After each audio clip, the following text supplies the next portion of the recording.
بسم الله الرحمن الرحيم اقترب للناس حسابهم وهم في غفلة معرضون ما يأتيهم من ذكر من ربهم محدث إلا استمعوه وهم يلعبون. بسم الله الرحمن الرحيم.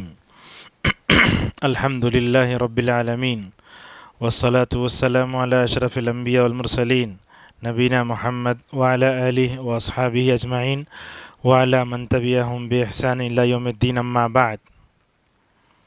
17ویں پارے میں دو صورتیں ہیں، سورۃ الانبیاء اور سورۃ الحج. اس صورت کے جو اہم مضامین ہیں انشاءاللہ ہم اس کی طرف آدھے گھنٹے میں آپ کی رہنمائی کریں گے. اللہ تعالیٰ نے قرآن کریم میں نبیوں کا تذکرہ کیا ہے. کہتے ہیں کہ پورے قرآن میں 25 نبیوں کا ذکر ہے. سورہ انعام میں ایک ہی جگہ 18 انبیاء کا ذکر ہے. وہ 18 انبیاء کا ذکر کرنے کے بعد اللہ فرماتا ہے کہ اگر یہ لوگ بھی شرک کرتے تو ان کے عمل تباہ و برباد ہو جاتے. اللہ اکبر. تو جب نبی شرک کیا تو عمل تباہ و برباد ہو سکتا ہے، تو ایک عام امتی کا سے ڈرنا چاہیے.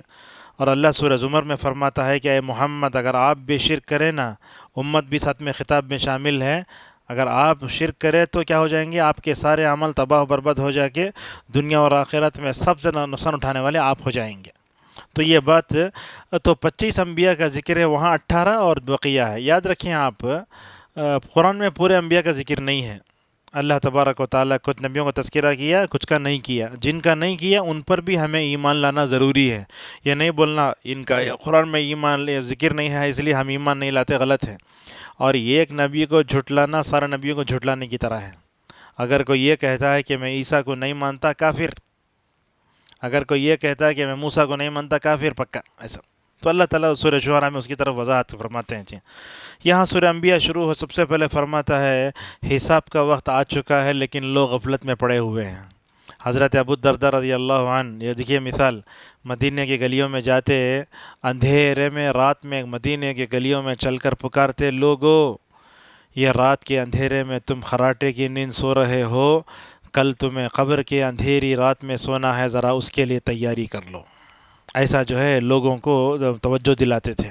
اور حضرت عبداللہ بن مسعود رضی اللہ عنہ، ویلڈنگ کی دکانیں دیکھیں آپ، لوہر جہاں لوہے گرم کرتے رہتا، اس کے بعد جا کو بولتے یہ دنیا میں لوہا گرم کرے سو اسے چھینے ہوتا نہیں ہے ہم نا، آخرت میں جہنم میں کیسے عذاب ہوگا ہم کو. یعنی دنیا میں ان سب کو دیکھ کر آخرت کو یاد کرتے تھے. ہمیں کیا کرنا؟ یہ دنیا میں ہر دن ہمیں آخرت کو یاد کرنا چاہیے. کیسے یاد کرنا؟ رات میں دعا پڑھ کے سوتے اللہم بسمک اموت، یہاں دیکھیے صبح میں اٹھتے الحمدللہ الذی احیانا بعد ما اماتنا، رات میں سوتے بولتے مرتا ہوں میں، صبح میں اٹھتے بولتے اللہ مرنے کے بعد تو اٹھا دلا، تیری تعریف کر رہا ہوں میں بولتے. تو ایسا سورہ ملک میں بھی ہے، قیامت کا ہی ذکر ہے پورا. تو مومن کبھی کیا نہیں کرتا؟ آخرت کو فراموش نہیں کرتا. ہمیشہ اس کی جو ہے کیا ہونا، ہر مجلس میں آخرت کا ذکر ہونا چاہیے ہمارے پاس بھی. اللہ کے نبی صلی اللہ علیہ وسلم ایک دن صحابہ کے پاس گئے تھے. صحابہ کے پاس جب بولے کیا کر لے بیٹھے تم لوگ؟ بولے تو یا رسول اللہ قیامت کا ذکر کر لے بیٹھے. اللہ اکبر. صحابہ اپنی مجلسوں میں خاص طور پر قیامت کا ذکر کرتے تھے. تو بولے اللہ کے نبی صلی اللہ علیہ وسلم انہا لن تقوم حتی تروا قبلها 10 آیات. بولتے ہیں کہ صحابہ کان کھول کر سن لو، یہ قیامت سے پہلے جب تک 10 بڑی علامتیں نہیں ہوتی اس وقت تک قیامت قائم نہیں ہوتی. اللہ کے نبی فرماتے ہیں ایسا. تو اس طریقے سے آپ نے ایسے بھی کہا میرا دنیا میں آنا قیامت دونوں دیکھیے، میرے 2 انگلیاں کیسے ہیں نا، ویسے آپ نے کہا یہ 2 انگلیوں درمیان میں گیپ نہیں ہے نا، ویسا نبی کے بعثت آپ کی موت قیامت اتنا قریب ہے. اللہ کے نبی صلی اللہ علیہ وسلم نے اس کو بیان فرمایا. اس میں سورۃ انبیاء کے شروع میں اللہ بیان فرماتا ہے لوگ غفلت میں پڑے ہوئے ہیں، یہ نبی پر ایمان لاؤ کو تو بولتے ہمارا جیسا انسان کھاتا پیتا سونا، اس پر ہمیں ایمان لانا کیا؟ ایسا جو ہے سوال کرتے ہیں. اللہ تبارک و تعالیٰ فرماتا ہے جتنے انبیاء دنیا میں تشریف لائے ہر نبی نے اپنی قوم کو آخرت کی طرف بلایا. اگر وہ لوگ ایمان نہیں لائے، آخرت کو انکار کرے تو اللہ نے مکمل طور پر ان کو ہلاک کر کے رکھ دیا. اس کے بعد اللہ تبارک و تعالیٰ ایک بات فرماتے ہیں کہ زمین و آسمان کو ہم نے کھلواڑ طور پیدا نہیں کیا ہے. فرشتوں کے بارے میں اللہ ایک بات یہ بتاتا ہے کہ فرشتے کون ہیں، ذرا یہ سن لیجئے. فرشتے کون ہیں؟ یہ نورانی مخلوق ہیں. ان کے دل ہیں، ان کو کھانے پینے اور شادی کی ضرورت نہیں ہوتی. فرشتوں کو ہمیشہ اللہ کی عبادت کرتے رہتے ہیں، تھکتے نہیں. ہمیں 3 گھنٹے درد دے تو پانی پیتے، لیکن وہ اللہ فرماتا یسبحون اللیل والنہار لا یفترون، رات دن اللہ کی تسبیح بیان کرتے رہتے، کبھی تھکتے بھی نہیں، بیزار بھی نہیں ہوتے۔ اللہ کے نبی صلی اللہ علیہ وسلم نے کہا آسمان میں انگلی کے اتنی برابر بھی جگہ نہیں ہے جہاں فرشتے سجدہ نہ کرتے ہوں، اتنی جو ہے اللہ کی عبادت کرتے رہتے ہیں۔ ہم کتنے اچھے اللہ تعالیٰ کے جو ہے خوش نصیب بندے ہیں، ہمارے بارے میں فرشتے مغفرت کی دعائیں کرتے رہتے سو، اے اللہ اس بندے کو معاف کر دے، اے اللہ اس بندے کی مغفرت فرما دے۔ کب کب ہوتا وہ اذان مطلب جو ہے نماز کے بعد وہاں بیٹھ رہنا، وضو بھی نہیں ٹوٹنا، بات بھی نہیں کرنا، اس پر فرشتے بولتے رہتے اے اللہ اس کو معاف کر دے، اس پر رحم کر دے، فرشتے دعا کرتے رہتے ہمارے بارے میں۔ اور کب کرتے؟ رات میں وضو کر کے سوئے تو ہماری بیڈ شیٹ بلینکٹ میں ایک فرشتہ رہتا کرتا، اندر رہتا، انہیں بولتا تھا اللہ تیرا بندہ پاکی کی حالت میں سویا ہے تو اس کو بخش دے، ماشاءاللہ۔ تو فرشتوں کی دعائیں لینا ہمیں ضروری ہے، فرشتے کہاں کہاں دعا کرتے، ہمیں ان دعاؤں کے بارے میں جو ہے غور کرنا چاہیے۔ ہمارے حق میں فرشتے دعا کرنا تو بہت اچھی بات ہے۔ اور نماز فجر اور عصر پڑھے تو اللہ کا دیدار ہوتا ہے، اس سے پہلے ہم بتا چکے ہیں، یہ دونوں نمازوں میں گئے تو فرشتوں کی حاضری ہوتی ہے۔ فجر میں گئے تو بھی فرشتے آ کو رہتے، اور عصر میں بھی فرشتے آ کو رہتے، ماشاءاللہ، صبح و شام کے فرشتے۔ اللہ پوچھتا تھا فرشتوں سے میرے بندوں کو کیسے چھوڑ کو آئے تمہیں؟ تو اللہ تبارک و تعالیٰ کے فرشتے بولتے کہتے اے اللہ جب گئے تو بھی نماز پڑھ لے کرتے، آئے تو بھی نماز پڑھ لے کرتے، جینا وہم یصلون ترکنا وہم یصلون، ایسا۔ اور آپ جانتے ہیں فرشتے نظر نہیں آتے، نورانی مخلوق ہے نا، نظر نہیں آتے۔ کیوں نظر نہیں آتے اللہ کو معلوم ہے، لیکن ایک صحابی تھے جن کا نام تھا عمران بن حسین رضی اللہ عنہ، ایک صحابی ہیں عمران بن حسین، 30 سال تک بواسیر کی بیماری میں تھے، پیخانے کے راستے خون جاتا ہے، بلیڈنگ جاتا ہے نا، 30 سال تک بیماری میں مبتلا تھے۔ اللہ کے نبی ان کے پاس جا کر بولتے عمران کھڑے ہو کر نماز پڑھ نہیں سکتے تو بیٹھ کر پڑھو، بیٹھ کر نماز پڑھ نہیں سکتے تو لیٹ کر پڑھو، لیٹ کر نماز نہیں پڑھ سکتے تو اشارے کے ذریعے پڑھو۔ بولتے 30 سال کی بیماری میں کبھی نماز نہیں چھوڑا میں۔ ایسے عمران بن حسین، ان کے بارے میں آتا ہے فرشتے ان کو سلام کرتے تھے، اللہ اکبر، فرشتے ان کو سلام کرتے تھے اور وہ سلام کا جواب بھی دیتے تھے، فرشتوں کی آواز سنتے تھے۔ تو ایک دن کیا کیے، یہ کیا ہے بواسیر ہے نا، اسے کیا بولتے بواسیر کی بیماری کو، تو وہ پیچش اور ساتھ میں بلیڈنگ جاتے رہتی نا، کیا کرنا ہے سمجھ میں آیا تو کیا کرے انہوں اس زمانے میں داغنے کا علاج، جیسے کہ کینسر میں جو علاج ہوتا نا وہ ویسا کرتے ہیں نا، تو ویسا علاج تھا، کیومو کا ویسا علاج تھا۔ انہوں کیا کر لیا ایک دن جو ہے وہ کیومو کے جیسے علاج کر لیا، داغنے کا علاج کر لیا، فرشتے سلام کرنا چھوڑ ڈالے خالی اس وجہ سے۔ نبی کے پاس جا کر بولے یا رسول اللہ فرشتوں کی آواز سنتا تھا، فرشتے مجھے سلام کرتے تھے، یہ ایسا داغنے کا علاج کر لیا نا، فرشتوں کے سلام سے محروم ہو گیا ہوں میں۔ تو وہ جو توبہ استغفار کرے تو پھر ماشاءاللہ وہ جو کرامت تھی لوٹ آئی تھی۔ تو یہ واقعہ ذکر کرنے کے بعد علماء بولتے حضرات صحابہ کرام ایک جائز کام کر کو اللہ کی رحمت سے محروم ہو گئے، ہمیں اپنی زندگی میں کتنے مرتبہ گناہ کرتے اللہ کی رحمت سے محروم ہو جاتے ہیں، بہت بڑی بات ہے۔ تو یہ فرشتوں پر ایمان لانا چاہیے، کبھی تھکتے نہیں، ہمیشہ اللہ کی عبادت کرتے رہتے ہیں۔ یہ فرشتوں کو اللہ کی بیٹیاں بولے سو کفار مکہ، بیٹے ہو سکتے کیا نہیں، اللہ تعالیٰ کے بندے ہیں انہوں، اللہ تعالیٰ کو بتایا اس کو۔ اس کے بعد اللہ فرماتا ہے کہ یہ ان کی عادت یہ ہوتی ہے کہ کبھی نافرمانی نہیں کرتے، ذرہ بھی آگے نہیں بڑھتے، کیسے حال ہوتا ہے بات سمیٹتی جاتی ہے۔ حضرت ایک روایت ہے کتاب التوحید میں ذکر کیا ہے صفوان رضی اللہ عنہ کی، اللہ تبارک و تعالی آسمان میں کسی چیز کا اعلان کرنے کا ارادہ کرتا ہے، حدیث کے الفاظ ہیں جب اللہ تعالیٰ آسمان میں کسی چیز کے فیصلہ سنانے کا ارادہ کرتا ہے تو سارے فرشتے اپنے پروں کو بچھا کر کے اللہ کے سامنے جھک جاتے ہیں، حتیٰ کہ جبرائیل بھی جھک جاتے ہیں۔ اللہ تعالیٰ بلاتا ہے جبرائیل سے، جبرائیل آؤ جا کے ہر آسمان میں اعلان کرو دنیا میں اگر کوئی بڑا ہے تو اللہ ہے، دنیا میں اگر کوئی بلند ہے تو اللہ ہے۔ تو یہ بات جب ہوتے رہتی پورے فرشتے پران جھکا لے کو اللہ کے سامنے جھک رہے تھے، اس کی عظمت کے سامنے، اللہ اکبر۔ تو جیسے ہی جبرائیل پہلے آسمان اللہ تعالیٰ کے پاس سے وہ بات سن لیتے، ہر آسمان سے گزرتے نا تو پوچھتے کہتے فرشتے کیا بولا ہمارا رب، تو بولے تھے بولا تمہارا رب بڑا بھی ہے اونچا بھی وہی ہے، اور اللہ کے نبی صلی اللہ علیہ وسلم جب معراج کو گئے تھے تو آپ صلی اللہ علیہ وسلم نے دیکھا جبرائیل کو اللہ کے ڈر سے سوکھی لکڑی کی طرح ہو گئے تھے. اللہ اکبر. اور ان کا کیسے سامان؟ جبرائیل علیہ السلام کا 600 پر، بخاری کی روایت کے مطابق کتنے پر؟ 600 پر. ایک پر کھولے تو مشرق پورا چھپ جائے گا اور ایک پر کھولے تو مغرب پورا چھپ جائے گا. ویسے اللہ کی نبی 2 مرتبہ ان کو اپنی اصلی ہاتھ میں دیکھ کر بے ہوش ہو گئے، پریشان ہو جاتے تھے. اسی لیے جبریل کیا کرتے تھے؟ چینج ہو کو آتے تھے، کبھی دہیا کلبی کی شکل میں، کبھی صحابی کی شکل میں. بہرحال فرشتوں پر ایمان ہے نا، یہ دنیا بہت ہے. اور آپ کو یہ بات بتاتے ہیں، شاید آپ کو یہ بات معلوم نہیں ہوگی، اللہ کے نبی صلی اللہ علیہ وسلم فرماتے ہیں کہ شب قدر میں، طاق راتوں میں، طاق رات جو آتی نا 5، یہ طاق راتوں میں زمین میں فرشتے کنکریوں سے بھی زیادہ ہوتے ہیں. اللہ اکبر. بہت بڑی بات ہے، ہم لوگ سنے نہیں حدیثیں. تو ہمارا ایک اسٹیٹس بنائے تھے، اس میں ہم بتائے تھے وہ کنکریوں سے بھی زیادہ ہوتے فرشتے. ماشاءاللہ کہاں ہر جگہ فرشتے رہیں گے. کیوں آتے ہیں؟ دعا کرنے کے واسطے آتے ہیں ہمارے واسطے. تو یہ فرشتوں کی بہت عجیب دنیا ہے یہ، مطلب اس پر بولے تو بہت لمبی ہو سکتی بات، لیکن جو ہے اچھا ایک بات بتاتے ہیں فرشتوں پر ایمان سے متعلق آئے نا. فرشتوں کے سردار جبریل علیہ السلام، میکائیل کا کام کیا کہ ان کا کام جو ہے پانی برسانا اور جو ہے پودے اگانا. کس کا کام؟ اس حضرت میکائیل علیہ السلام کا کام.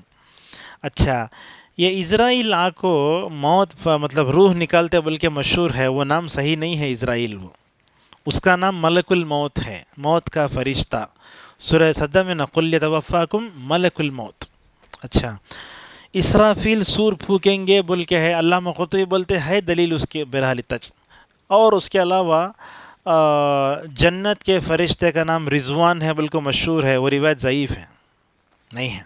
علامہ سیوطی رحمہ اللہ کہتے ہیں جنت کے فرشتے کا ایک نام رضوان بولتے نا، وہ صحیح نہیں ہے. اور اسی طریقے سے جہنم کے فرشتے کا نام مالک ہے، وہ تو ثابت ہے قرآن میں، وَنَادَوْا يَا مالک. ایسا کیا کیا کام کرتے ہیں، الگ الگ کام کرتے ہیں. کچھ سجدہ کرنے والے ہیں. اللہ تعالیٰ قسم کھائے فرشتوں کی، وَالصَّافَّاتِ صَفًّا فَالزَّاجِرَاتِ زَجْرًا. ایسا اللہ تبارک و تعالیٰ پوری قسم کھا کے جو ہے بتاتا ہے فرشتوں کے تعلق سے. اچھا، اس کے بعد اللہ تعالیٰ یہ بتاتا ہے کہ زمین و آسمان دونوں ملے ہوئے تھے، ہم نے دونوں کو الگ کیا، اور دنیا میں ہم نے ہر چیز کو پانی سے پیدا کیا ہے. ہر چیز، آپ کیڑا بھی مارو اس کے اندر سے پانی آتا، ہر ایک اللہ کو اللہ سے پانی سے پیدا کیا ہے. اور آسمان یہ چھت کا کام کر رہی ہے. یہ آسمان دیکھ رہے نا، اس کو ستون نہیں ہے. مثال طور پر یہ بلڈنگ ہے سمجھیے، اس کو اگر میں اس کی کیا بولتے ہیں چھت ڈالنا چاہتے ہو تو کیا کرتے ہیں ہم؟ پہلے بھانسے لگاتے، اس کے اوپر جو ہے ڈال کے 21 دن تک چھوڑ ڈالتے ہمیں اسے سکنا بول کو. لیکن اللہ تعالیٰ کیسے پیدا کیا آسمان کو 6 دنوں میں؟ پہلے آسمان کیا تھا؟ وہ دھواں تھا، اللہ تعالیٰ اس کو پھیلا کے آسمان بنایا ہے. اب یہ زمین سے یہ آسمان کتنا دور ہے؟ بعض روایتوں میں آیا کہ 500 سال کا فاصلہ ہے یہ زمین سے یہ آسمان. لیکن اس روایت کو علماء ضعیف بتائیں، لیکن ابن عثیمین رحمہ اللہ کہتے ہیں کہ روایت صحیح ہے. وہ یہ زمین سے یہ آسمان کو جانا تو کتنے سال؟ 500 سال. اور ہر ایک آسمان سے دوسرے آسمان کو جانا تو 500 سال. تو 7ویں آسمان تک پہنچنے انسان کو 3500 سال لگیں گے. اللہ اکبر، اتنا دور ہے وہ آسمان. اور اللہ یہ فرماتا ہے کہ دنیا میں ہر ایک کو مرنا ہے، نہ بیچ نہیں بچا تو کون بچے گا. حضرت موسیٰ علیہ السلام کے پاس ملک الموت آیا تو حضرت موسیٰ تھپڑ مار دیے تھے اسے. حضرت داؤد علیہ السلام کے پاس روح جو ہے فرشتہ آیا ملک الموت، تو حضرت داؤد علیہ السلام بولے میں فی الوقت بازار میں ہوں، ذرا گھر کو آ جاؤ، وہاں آ کر روح نکالو. ایسا سلیمان علیہ السلام کو بھی آیا فرشتہ، ان کو نہیں چھوڑا تو موت کسی کو نہیں چھوڑتی. اس کے بعد اللہ تبارک و تعالیٰ نے کہا کہ دنیا میں نبیوں کا مذاق بہت اڑایا گیا، اور اب بھی دیکھتے ہیں سوشل میڈیا میں نبی کا مذاق بہت اڑایا جا رہا ہے. یہ بریلوی طبقہ نبی کی طرف سے ڈیفینس کرنے جا کے غلطیاں کر لے رہا. ان کو معلوم نہیں نبی کا ڈیفینس کیسے کرتے ہیں بول کے. نبی کے ڈیفینس کرنے کا طریقہ ہے، کیسا کرنا کیا نہیں کرنا، وہ جو ہے صحابہ سے سیکھنا. ہمیں حضرت حسن رضی اللہ عنہ اشعار لکھ کے نبی کا ڈیفینس کریں، تو ہمیں بھی کیا کرنا؟ اشعار صحیح لکھ کے ڈیفینس کرنا. جب بات نعت کی آتی ہے تو یہ بات بتا دیتے ہیں، رسول صلی اللہ علیہ وسلم کے اوپر لکھی گئی جتنی نعتیں سب میں غلو ہیں، سب میں شرک ہے. صحابہ اور توحید پرست نعت لکھا تو وجھ پڑھنا سو. اس کے علاوہ جتنے نعتیں ہیں وہ مولا یا صلی وسلم بھی، یہ سب پورے شرکی اشعار. بعض لوگ بولتے اس میں کفر ہے، کہتے ہیں اس میں. اب ہمارے لوگ جو ہے طاقت میں ادھر ادھر مولا یا صلی وسلم پڑھ لے کو ایسا بوسیری کیا وہ قصیدہ بردہ بولتے اسے پڑھ لے کر رہتے، لہٰذا اپنے بچوں کو جسے دور رکھیں۔ اس کے بعد اللہ نے کہا قیامت کے دن ہم ترازو میں تولیں گے، ہم ترازو کے بارے میں بتا چکے ہیں اس سے پہلے۔ اچھا، رائی کے دانے کے برابر بھی ہو اللہ تعالیٰ اس کو بھی لے کر آئے گا قیامت کے دن، کسی کو نہیں چھوڑے گا، یعنی ذرہ بولے تو ہمیں اسے جو ہے دوربین سے دیکھ سکتے ہیں، فَمَن يَعْمَلْ مِثْقَالَ ذَرَّةٍ خَيْرًا يَرَهُ، اتنی باریک جس کو دیکھ سکتے وہ آئے گا، خیر شر بھی آئے گا۔ اس کے بعد ابراہیم کا ذکر ہے۔ ابراہیم کو کیا کرے، ان کے والد عید کا دن تھا، بولے ذرا عید کے دن آؤ تمہیں تہوار، غیر مسلموں کا تہوار تھا، انہوں جھوٹ بولے میں بیمار ہوں نہیں آتا، بولے جا کو حکمت سے پورے بتوں کو توڑ کو کیا کرے، وہ بڑے بت کے گلے میں لٹکا دلے، آتے ہی پوری قوم دشمن ہوگی، کون کرے، ابراہیم اس کرے انہیں چکیلا تھا سو، بولو کیا کرو ہو، ہنومان کی جے فلاں فلاں بولے آگ میں ڈالو اسے، تو آگ میں ڈالے تو حسبنا اللہ و نعم الوکیل کہہ کر جو ہے پڑ گئے، کون نے، حضرت ابراہیم علیہ السلام۔ اسی لیے علامہ اقبال کہتے ہیں آگ کر سکتی ہے انداز گلستان پیدا، یعنی انسان اگر صحیح رہا تو اللہ تعالیٰ جو ہے اسے بچاتا ہے۔ تو کیا بولتے ہیں جب آگ میں پڑے نا تو ساری دنیا کی مخلوق اس آگ کو مطلب بجھا رہی تھی، کس کی تائید کر رہی تھی، ابراہیم علیہ السلام کی۔ لیکن گھرگٹ اور چپکلی کے بارے میں بولتے کہ انہیں کیا چنگاری مطلب جلنے، ابراہیم جل جانا بول کو چنگاری کو پھونک لگتی کہتے ہیں، کون، گھرگٹ نے تو چپلک، اسی لیے اللہ کے نبی صلی اللہ علیہ وسلم مارو اسے، گھرگٹ کو چپلک اختلاف ہے، اسی لیے ہم دونوں بول دیے مارو، اس لیے کہ اسے مارے تو ایک مار میں مارے تو 10 نے کیا، 2 مار مارے تو 20 نے کیا، 3 مار 30 نے کیا، ایسا۔ تو لہذا گھرگٹ تو معلوم یہ ہوا کہ نبی کو جو تکلیف دیا اسے ہمیں بخشنا نہیں، اسے ہمیں اپنے گھروں میں سب رہتی اسے مار ڈالنا اس لیے جو ہے ابراہیم علیہ السلام جو ہے حسبنا اللہ و نعم الوکیل کہہ کر آگ میں پڑ گئے۔ اللہ تعالیٰ آگ سے بولا اے آگ تو حضرت ابراہیم پر ٹھنڈی بھی بن جا، سلامتی والی بھی بن جا، ہنستے ہوئے باہر آئے۔ اور ایک بات یہ بتا دیتے ہیں، ابراہیم کو ننگے بنا کے ڈال دیا گیا تھا آگ میں، اللہ اکبر، ذرے اس طرح لگ گئے تو ہم برداشت نہیں کر سکتے، کیا حال رہے گا حضرت ابراہیم علیہ السلام کا۔ تو آگ میں ڈال دیے گئے، اور اللہ کے نبی نے عائشہ کی حدیث میں کہا قیامت کے دن سب ننگے اٹھیں گے، جانتے ہیں نا آپ لوگ، ننگے کپڑے نہیں رہیں گے، بغیر ختنہ کیے ہوئے، 2 چیز سنیں آپ، کیا کیا، ایک تو ننگے، دوسرا کیا، بغیر ختنہ کیے ہوئے، اور تیسرا بغیر چپل کے، اللہ اکبر۔ تو ننگے، بغیر ختنہ کیے ہوئے، بغیر چپل کے۔ عائشہ رضی اللہ عنہا نے رسول اللہ صلی اللہ علیہ وسلم سے پوچھا حیا کتنی ہے، دیکھو یا رسول اللہ دنیا میں ہمیں حیا کیسے اتنا تکلیف اٹھاتے نا، آخرت میں کیا کوئی آدمی دوسرے کی شرمگاہ نہیں دیکھے گا، اللہ اکبر، یہ سوال کیا عائشہ رضی اللہ عنہا نے۔ تو اللہ کے نبی صلی اللہ علیہ وسلم نے عائشہ کو سمجھایا، عائشہ قیامت کے دن 4 مقامات ایسے ہیں جہاں کوئی بھی آدمی دوسرے کی فکر نہیں کرے گا، اس مقامات میں سے وہ بھی ہے۔ آگ لگتی ہے تو ہولناکی میں کوئی دوسرے کو دیکھتے کا نہیں، اپنا اپنا دیکھتے رہتا، ویسا ہوگا قیامت کے دن۔ تو قیامت کے دن سب ننگے اٹھیں گے، روایتوں میں آتا ہے سب سے پہلے اللہ تبارک و تعالیٰ ابراہیم کو کپڑے پہنائے گا، اللہ اکبر، ابراہیم کپڑے پہنائے گا، کیوں، اس لیے کہ ننگے بنا کر آگ میں ڈال دیے گئے تھے، اس لیے سب سے پہلے ابراہیم علیہ السلام کو اللہ کپڑے پہنائے گا، یہ روایت جو ہے مسلم میں ہے۔ اس کے بعد اللہ تبارک و تعالیٰ لوط علیہ السلام کی بستی کے بارے میں بتایا۔ اس کے بعد اہم چیز ہے دعاؤں کے بارے میں، کیا ہے، انبیاء علیہ السلام دعاؤں کے بہت محتاج تھے، ہم بھی اس سے زیادہ محتاج ہونا۔ آج ہمارے پاس کیا ہے، لوگ امام اجتماعی دعا کر کے اٹھ جاتا، سب آمین بول کے اٹھ جاتے، ایک طبقہ ایسے ہے، ایک طبقہ ایسے ہے اجتماعی دعا نہیں کرنا بولے تو انفرادی دعا بھی چھوڑالتے، یہ بھی غلط ہے، ہفتے چلے جاتے لیکن ہمیں اللہ سے مانگتے نہیں۔ ایک حدیث میں آپ نے کہا جو اللہ سے نہیں مانگتا اللہ اس پر غصہ ہو جاتا ہے، میرا بندہ میرے سے نہیں ہوتا کس کی جگہ مانگے گا، ایسا۔ تو یہ اللہ تعالیٰ حضرت انبیاء علیہ السلام کی دعاؤں کو ذکر کرنے سے پہلے فرماتا ہے کہ حضرت سلیمان اور داؤد کو اللہ تعالیٰ داؤد علیہ السلام کو لوہا نرم کر دیا تھا، حضرت سلیمان کو اللہ تعالیٰ اتنی نعمتوں سے نوازا تھا، وہ اللہ کی ہمیشہ دعا کرتے تھے، اے اللہ تو مجھے تیرے نعمتوں پر جو ہے شکر کرنے کی توفیق دے، اس لیے کہ میں بیٹا بھی نبی ہوں، میرے باپ داؤد بھی نبی ہیں، اے اللہ تو اپنی رحمت میں داخل کر کے تو شکر گزار بندہ بنا دے۔ سلیمان علیہ السلام کوئی معمولی نبی نہیں ہے، بہت بادشاہ بھی نبی بھی، اور بولے اے اللہ میرے بعد تو یہ دونوں چیزیں ملا کر کسی کو مت دے، اس لیے کہ یہ دونوں کو پاک و حق ادا کرنا بہت ناممکن ہے۔ ان کی 70% بیویاں، سلیمان کی، اور بعض روایتوں میں آیا 99 بیویاں، بخاری میں ہے روایت ہی 1000 بیویاں ہیں، بلکہ جو روایت ہے وہ ضعیف ہیں، 70% بیویاں۔ ایک دن کیا بولے، میں ہر ایک سے ضرورت پوری کروں گا، جو بھی بچہ ہوگا اللہ کے راستے میں چھوڑ دوں گا اسے، لیکن انشاءاللہ نہیں بولے۔ حضرت سلیمان علیہ السلام جا کو سب سے جو ہے ضرورت پوری کرے، کسی سے بچہ نہیں ہوا، ایک اور بیوی سے بچہ ہوا، انہوں جہاں بیٹھتے تھے وہ بچہ لا کے وہاں ڈال دیا گیا، آتے ہی بولے اے اللہ معاف کر لے، معاف کر لے، میں انشاءاللہ نہیں بنانا، اس لیے بچہ ایسا پیدا ہوا سے۔ اللہ اکبر۔ تو اس واسطے ہمیں اپنے اوپر اس پر بھروسہ نہیں کرنا، ہر کام انشاءاللہ سے کرنا، انشاءاللہ بول کے کرنا۔ اصحاب کہف کے بارے میں آ کے پوچھے نبی صلی اللہ علیہ وسلم سے، پوچھے تو اللہ کے نہیں بولے صبح بول تو میں انشاءاللہ نہیں بولے، اللہ فرمایا وَلَا تَقُولَنَّ لِشَيْءٍ إِنِّي فَاعِلٌ ذَلِكَ إِلَّا أَن يَشَاءَ اللَّهُ، جب تک انشاءاللہ نہیں بولے تو تمہارا کام نہیں ہوگا، جب تک اللہ کی مشیت ہوگی اسی وقت جو ہے انسان کا کام ہوگا۔ اس کے بعد اللہ تبارک و تعالیٰ فرماتا ہے کہ حضرت ایوب علیہ السلام کیسے نبی تھے، 18 سال تک بیماری میں آزمایا، تو اللہ سے دعا کر رہے ہیں اے اللہ، یہ دعا ہم بیمار ہوتے بھی کر سکتے، انی مسنی الضر وانت ارحم الراحمین۔ اللہ تعالیٰ جو ہے ان کو ایسا صبر دیا، صبر کا پھل میٹھا ہوتا بولتے نا، جب پانی سے نہا رہے تھے سونے کے چڈے گرے ان کے گود میں، سونے کے ٹڈی گری، تو حضرت ایوب علیہ السلام سمیٹنے لگے۔ اللہ تبارک و تعالیٰ نے کہا اے ایوب دیکھو تمہارے صبر کا پھل میٹھا ہوتا بنا، دیکھو کیسے ہم تم کو چیز دیتے ہیں۔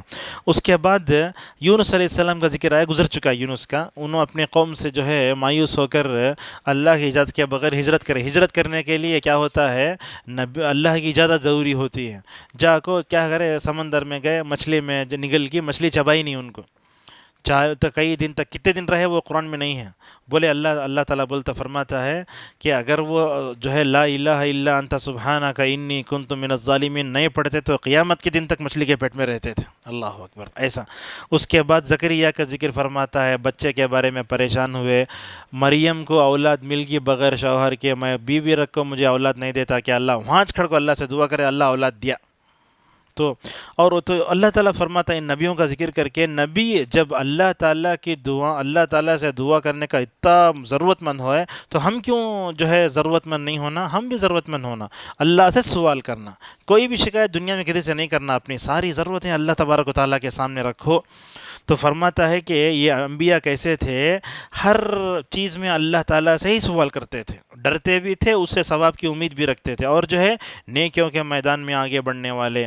اس کے بعد اللہ تبارک و تعالیٰ یاجوج ماجوج کا ذکر کرتا ہے اور فرماتا ہے دنیا میں اللہ کے علاوہ جس کسی کی عبادت ہو رہی ہے سب کو لا کر جہنم میں جمع کیا جائے گا۔ اللہ اکبر۔ یہ پتھراں، یہ پورے وہ کس سے بھی بن کر رہندے انہیں، وہ تانبا رہندے، پتل، لوہا، سونا، چاندی، پورے جہنم میں آ جاتے۔ اس کے بعد اللہ فرمایا ہے کہ اللہ کے نبی صلی اللہ علیہ وسلم کو ہم نے صرف امت مسلمہ کے لیے نہیں، ساری دنیا کے لیے رحمت بنا کر بھیجا ہے، تو لہذا رسول صلی اللہ علیہ وسلم ساری دنیا کے لیے رحمت تھے، یہ ہم کو جو ہے مکمل طور پر ثابت کرنا چاہیے۔ اس کے بعد آدھے پارے میں جو ہے سورۃ الحج ہے، انشاءاللہ 5 منٹ میں سمیٹیں گے۔ یہ کیا ہے حج بولے تو یہ اسلام کا آخری رکن ہے، اس کو ادا کرنے کے لیے بدن کی طاقت بھی چاہیے، مالی طاقت بھی چاہیے۔ عموماً ہندوستان میں کیا ہوتا ہے، حج کرنا بولے تو سفید بالا آ جاتے، بڈھے جاتے حج کرنے، نہیں، یہ جوانی کی عبادت کرنے کی ہے۔ اور ایک حدیث میں ہے، میں بندے کو صحت دیا، اگر 5 سال میں انہیں حج نہیں کرا تو میرے رحمت سے معروم ہو جاتا انہیں، ایسی حدیث بھی ہے۔ لیکن یہ اللہ کے نبی ابھارنے بولے سو یہ کرنا ضروری نہیں ہے۔ ہمارے پاس کیا کرتے ہیں لوگ، جھوٹ بول کے جو ہے یہاں حق مار کو، بیوی کو، کر کو، سب جو ہے خالی حج کرتے رہتے، نہیں، ویسا نہیں ہے۔ اگر حج زندگی میں ایک مرتبہ فرض ہے، اللہ کے نبی حج کے بارے میں بول لگے، اقرا بن حابس اٹھ کو بولے ہر سال حج کرنا کیا، تو اللہ کے نبی بولے میں وہ کیا بول رہا تو مشکل نہیں پڑاتے بولے، ایسے سمجھا اللہ کے نبی صلی اللہ علیہ وسلم۔ اچھا، سورہ حج کے شروع میں زلزلے کا ذکر ہے، زلزلہ کب آتا ہے، تو بعض لوگ بولتے قیامت سے پہلے آتا، بعض لوگ بولتے قیامت کے قیامت مطلب آخرت میں آئے گئے، دونوں ہیں، اور یہ زلزلوں کا زیادہ آنا قیامت کی علامت ہے۔ یہ بخاری کی حدیث ہے، لا تقوم الساعة حتى تكثر الزلازل۔ اس کے بعد اللہ فرماتا ہے انسان ماں کے پیٹ میں کیسا پیدا ہوتا، اسکیننگ لیتے نا، دیکھتے رپورٹ آپ، پہلے اتنا رہتا، بعد میں اتنا ہوتا، بعد میں جو ہے ایسا ہوتا، اور اللہ تبارک و تعالیٰ یہ 3 کلو 3.5 کلو بچے کو ماں کے اس راستے سے لاتا نا، یہ بہت بڑی نعمت ہے، یہ بہت بڑی نعمت ہے۔ اگر ڈیلیوری دیکھنے والے اس قدرت کے نظام کو سمجھ گئے نا، ہم تو سمجھتے ہیں سارے ڈاکٹر ماشاءاللہ مسلمان ہو جائیں گے، لیکن دیکھتے نہیں عبرت کی نگاہ سے کیا ہے کہ وہ ایک عادت سمجھ گئے ہیں اس کو۔ اور بچہ پیسہ قاعدہ معلوم ہے پاؤں سے نہیں نکلتا، سر سے نکلتا ماشاءاللہ۔ جب عورت کی شرمگاہ سے بچہ نکلتا نا تو کیسے نکلتا؟ پہلے سر آتا ماشاءاللہ اسے، جیسے جیسے نیچے ہوتا رہتا درد بڑھتے رہتا۔ اللہ اکبر۔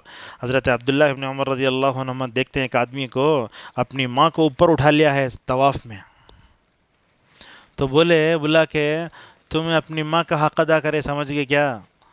تو بولے ہو، تو بولے نہیں، تمہاری ماں تم جو تکلیف درد پڑ کو تم نہ تو پالی نا، تم نہ جو اٹھائی نا، تمہیں زندگی بھر بھی اگر اسے اٹھا کر رکھے تو تم اس کا حق ادا نہیں کر سکتے۔ بولا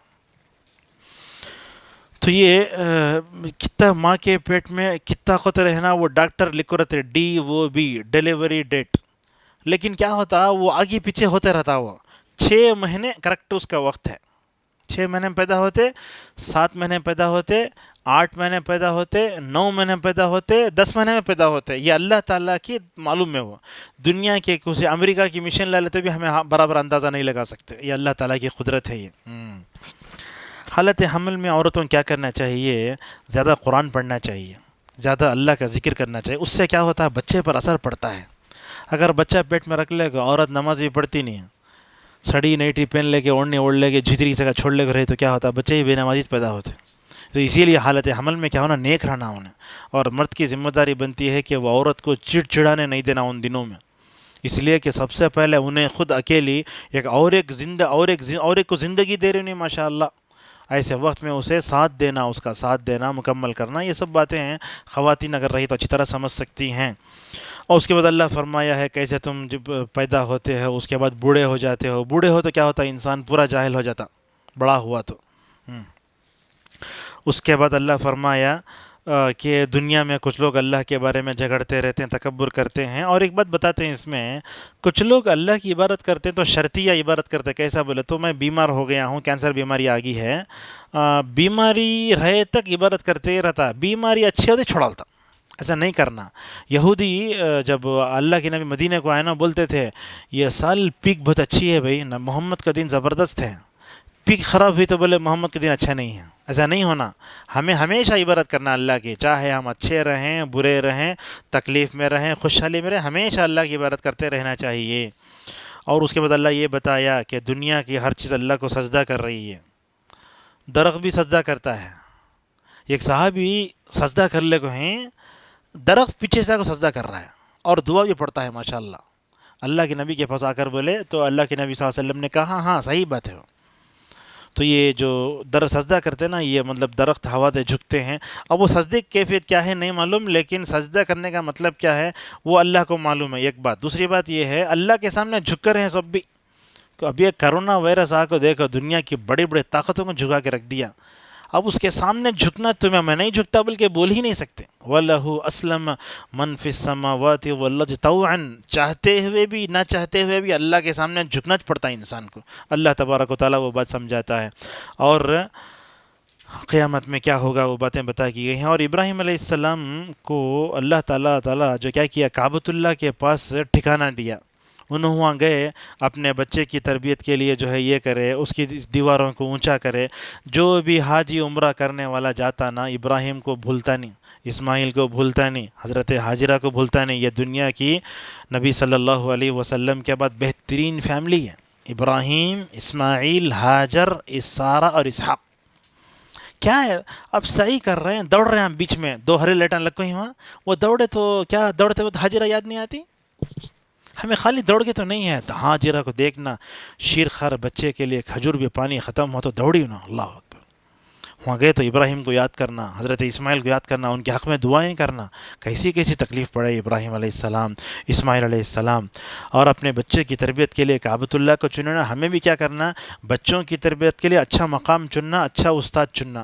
اسی لیے یہ خاتون کے بارے میں، ایک خاتون ایک بولتے ہوئے ہمیں بڑی اچھی بات بولی، آج کے زمانے میں بچے خالی نافرمانی کرتے رہتے، ہماری بات مانتے نہیں، کیا کرنا ہمیں، اس لیے کہ نافرمانی کا ماحول بہت ہے آج۔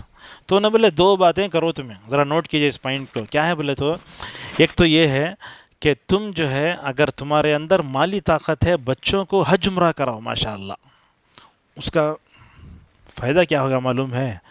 وہاں کا اثر اس پر ہوتا ہے. اسماعیل علیہ السلام کو چنے نا اللہ تعالیٰ ابراہیم علیہ السلام، تو کیسا اثر ہوا دیکھو. حضرت اسماعیل کے خاندان میں رسول صلی اللہ علیہ وسلم پیدا ہوئے. ایسا تو حج عمرہ ہم کیا کرتے ہیں، ریلائنس مارکیٹ، ڈی مارٹ، وہاں سب لے آتے ہیں، پارک کو لے آتے ہیں، لیکن ہمارے پاس طاقت رہ کر بچوں کو بچپن میں حج عمرہ کراؤ، اس کا زندگی میں اثر دیکھو ماشاءاللہ بڑا اچھا ہوتا ہے. ایک دوسری چیز یہ ہے، بچوں کی میں نافرمانے کا جذبہ ختم ہونا بولے تو ماں باپ اٹھ کر تہجد میں ان کے لیے دعا کرنا، یہ بہت بڑی چیز ہے. ہم تو بد دعائیں دیتے ہیں، دعا نہیں کرتے. اور اللہ تعالیٰ ماں باپ کو اتنا اونچا درجہ دیا ہے کہ ان کی دعائیں قبول ہوتی ہیں. ماں باپ جو دعائیں کرتے ہیں وہ قبول ہو جاتی ہیں. دیکھیے دنیا میں جتنے بھی لوگ بڑے بنے نا، یہ باپ کی وجہ سے بڑے نہیں بنے، ماں کی دعاؤں نے ان کو بڑا کیا ہے. امام احمد کو دیکھو، بخاری کو دیکھو، شافعی کو دیکھو، یہ سب بڑے بڑے محدث، بڑے بڑے فقہ کیوں بنے؟ ان کے پیچھے ماؤں کا کردار ہے. سفیان ثوری رحمہ اللہ بہت بڑے نیک آدمی، وہ کہتے ہیں میری ماں نے مجھے نیک بنایا اور ان کی نیکی کا اثر مجھے زندگی میں نظر آتا ہے. تو یہ کعبۃ اللہ کی تاریخ جب آتی نا تو ہم بچوں کو کیا یہی دکھاتے ہیں، ٹک ٹاک بھی اور شیوا بھی، یہ بھی وہ بھی دکھاتے. لائیو نماز دکھاؤ ان کو مکے کی، میں تو وہ کرتا ہوں، ڈال کے دیتا ہوں بچوں کو کعبۃ اللہ بچپن سے دکھا کے رکھے نا. دیکھو جیسے حضرت اسماعیل کے دل پر اثر ہوا نا، انشاءاللہ وہ مقدس مقام کا اثر ہمارے بچوں پر بھی ہوگا انشاءاللہ، اگر ہم بچوں کو دکھائے تو. مکے کا تقدس، مدینہ کا تقدس، بچپن سے ہمارے اسلام کے دو جو ہے روشن یا مرکز ہیں. یہ ہمیں بچوں کو ان سے قریب نہیں کرے تو اسلام جہاں سے پھیلا ان کے بارے میں نہیں بتاتے. کس کے بارے میں بتائیں گے آپ؟ وائٹ ہاؤس کے بارے میں بتائیں گے، کس کے بارے میں بتائیں گے؟ وہ بتاتے. اس کا اثر ہوتا ہے، لہٰذا اس کی طرف توجہ. تو اب یہ دونوں چیزیں، تہجد کے وقت دعا کرنا اور ساتھ میں جو ہے کیا کرنا، ان کے لیے حج عمرے کے لیے کوشش کرنا. اسی لیے حضرت عبداللہ ابن صائب رضی اللہ عنہ کہتے ہیں کہ میں 7 سال کا تھا، اپنے باپ سے حج کو گیا میں ماشاءاللہ. تو حج کرے تو عمرہ کرے تو ماشاءاللہ اگر ہمارے پاس طاقت بھی ہے، مالی طاقت بھی ہے، تو بچوں کی تربیت پر بڑا اثر پڑتا ہے. اس کی طرف توجہ دیں. اور کعبۃ اللہ سے محبت ابراہیم علیہ السلام کی دعاؤں کی جیسے آتی ہے. کعبۃ اللہ دنیا کے سنٹر میں ہے، تاریخی اعتبار، جغرافی اعتبار سے ہے نا، دنیا کے سنٹر میں ہے وہ. اور جہاں جو رعب و جلال ہے اللہ تعالیٰ کا دنیا میں کہیں نہیں دیکھ سکتے آپ کعبۃ اللہ میں. بریل میں ہم بولتے ہیں کعبۃ اللہ میں جلال ہے، جمال ہے کہتے ہیں، جلال ہے کہتے ہیں، مدینے میں جمال ہے کہتے ہیں. یہ چپکے سے بھی خالی منطقی باتیں یہ نہیں ہیں. مکے کی اپنی تاریخ الگ ہے، مدینے کی تاریخ الگ ہے. مکے میں 1 نماز پڑھے تو 1,00,000 نمازوں کا ثواب، مدینے میں 1 نماز پڑھے تو 1,000 نمازوں کا ثواب. علماء بولتے مکے میں 1 نماز پڑھے تو دوسرے مسجد میں 55 ایئر پڑھے تو نماز کو موقع ملتا کہتے ہیں. اللہ اکبر، اتنا بڑا جو ہے ثواب ملتا ہے. اس کے بعد اللہ فرماتا ہے، حج کے بارے میں بتاتا ہے کہ حج کیا ہے، مکے کا احترام ہونا چاہیے. اور جو ہے مکے کا احترام، حج کا احترام، مینا کا، سب کا احترام ہمارے دلوں میں ہونا. لیکن ہم کیا کرتے ہیں، حج عمرے کو گئے تو وہاں کے فوٹو لگا لیتے، 1000 ریال کی فوٹو چھک چھک چھک کرتے رہتے، لگا تو کوئی فائدہ نہیں ہے. یہ مکے اور مدینہ کا احترام یہ دیواروں پر تو تصویر لگانے سے نہیں آتا، کیا ہے ان کے دلوں میں بسانا ہے ہمیں، وہ اصل میں ہے. اور میں دیتا ہوں تربیت کی، ہمیں راہل ڈراوڈ بھی، وراٹ کوہلی بھی پورے نام اپنے بچوں کو بتا کے رکھتے. امام حرم کے نام اپنے بچوں کو بتاؤ نا، انہوں ہے فلاں ہیں، انہوں اچھا پڑھتے، انہوں اچھا پڑھتے. ایسا ہونا امام حرم کی قرات سنے تو بچہ بولنا فلاں کی قرات ہے ہی نہیں. جیسے ہمارا بچہ آگے بولتا کتنے 6 مارا انہیں، ہیٹ ٹرک ہوگا، 3 بار میں 3 اوور لے لیا، بولتے نا، وہ سکھاؤ نا. علی حذیفی و شرائم وہ سب نام بتاؤ نا. ان کو نیک لوگوں کے نام اگر ہم سکھائے تو یہ غلط قسم کے فلمی ستارے بھی اور یہ کرکٹ کھیلنے والے پورا نکل جائیں گے ذہن سے. لہٰذا اس کی طرف بھی شخصیت ساری کی طرف توجہ دو.